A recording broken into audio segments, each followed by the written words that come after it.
So my mother, the Holocaust survivor, is visiting me in LA from Montreal when the phone rings. It's Marcia Applebaum. She's stressing. Marcia has been trying to get pregnant through artificial insemination. She and Marvin Applebaum moved to Irvine, a 50-minute drive from Los Angeles. And ovulating in Irvine that afternoon, she realized she couldn't get to the sperm bank in LA before it closed. So she asked if I was able to pick up her next installment.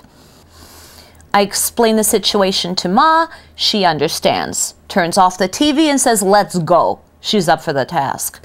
Okay, so this sperm bank is no Wells Fargo. Usually I look around when leaving a bank. Now I'm checking to see who can see me go in. I come back out with what looks like a scuba tank. Opening the passenger door, I place the steel container on the floor between Ma's feet, explaining how it had to stay vertical and not tip over.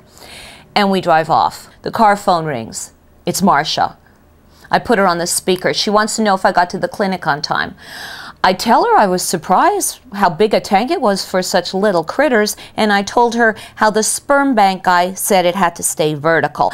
Ma calls out proudly, "That's right, Marcia, but I got the sperm between my legs." Just, you know, something you never expect your mother to say. Then, the next day, Ma and I drive to the Cineplex to catch a flick. You know, when I was a kid, Ma never had time to play with me, but she's mine now, and I schlep her everywhere. So I buy tickets for The Jungle Book. I figure good family fun. Ma says it's a movie about the jungle. I said, yeah. The jungle I had enough of. Could we see another movie? She tells me how she's been dreaming about Nazis again. Why am I still dreaming about the war? The Nazis I'm finished with already. It's a good thing they didn't finish me. So I'm trying to think how to explain this to her. Ma, when something terrible happens, the mind stores it. It's called trauma. And no matter how long ago it happened or how many times you've even talked about it, it's like you're telling it for the first time. Your head's like my computer. It doesn't matter if I wrote something 10 years ago, it comes up on the screen as quickly as if I'd written it yesterday. Ma says, "So there's popcorn." So I exchanged the tickets for Disclosure, starring Demi Moore and Michael Douglas. I'm sitting in the dark theater next to Ma, watching Demi's head bop up and down in Michael's lap. She's pulling his fly down with her teeth. He's ripping off her underwear. The F word rebounds through the theater in Dolby Digital Lucasfilm sound. The audience is listening. I'm not.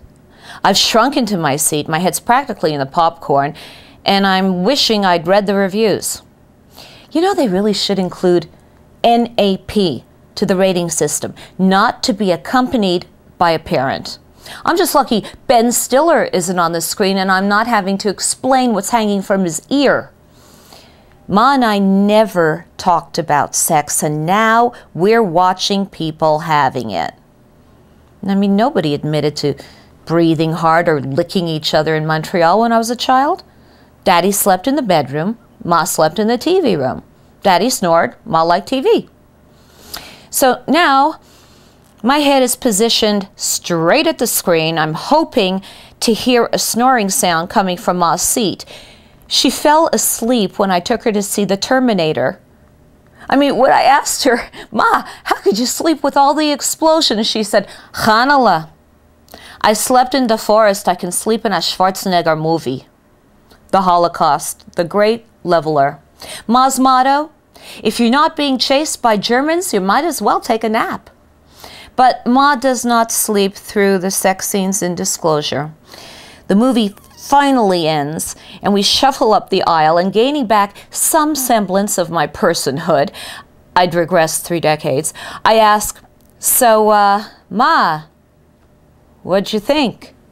"Oi," she says, "now this was a movie, whoo!" You just never knew with Ma.